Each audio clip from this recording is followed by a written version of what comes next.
Et dans le grand angle de ce mardi matin, on s'intéresse au financement pour les femmes scientifiques en Afrique. C'est le sujet, regardez.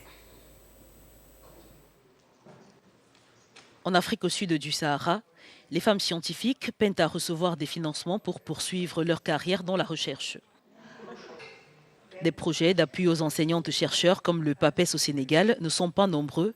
Pourtant, elles ont besoin que leurs travaux soient financés pour contribuer à une recherche scientifique plus inclusive.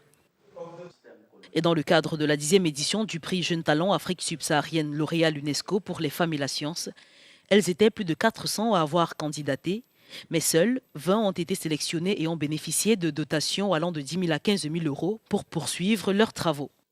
C'est une rencontre avec 20 jeunes femmes d'exception, parce qu'on rencontre des femmes qui ont un parcours extraordinaire, qui ont surmonté des obstacles, qui ont été séparées de leur famille, qui ont dû faire des choix très très douloureux.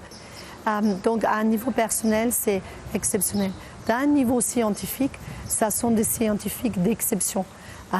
Donc leurs recherches, toutes leurs recherches sont consacrées à améliorer le monde, améliorer la société, répondre à des problématiques de développement durable, d'extrême pauvreté. Informaticiennes, ingénieures ou biologistes, elles ont décidé de travailler autant sur les questions de mieux-être alimentaire que la lutte contre la mortalité infantile ou le paludisme. J'essaie d'identifier toutes les populations de parasites à travers l'Afrique. J'ai des échantillons de parasites du Cameroun, du Congo, de la Gambie, du Sénégal, en Afrique de l'Ouest. Donc, je m'intéresse aux similarités dans leur profil génétique. Et l'objectif final, c'est de trouver un vaccin ou une solution qui sera efficace contre tous les parasites du paludisme en Afrique.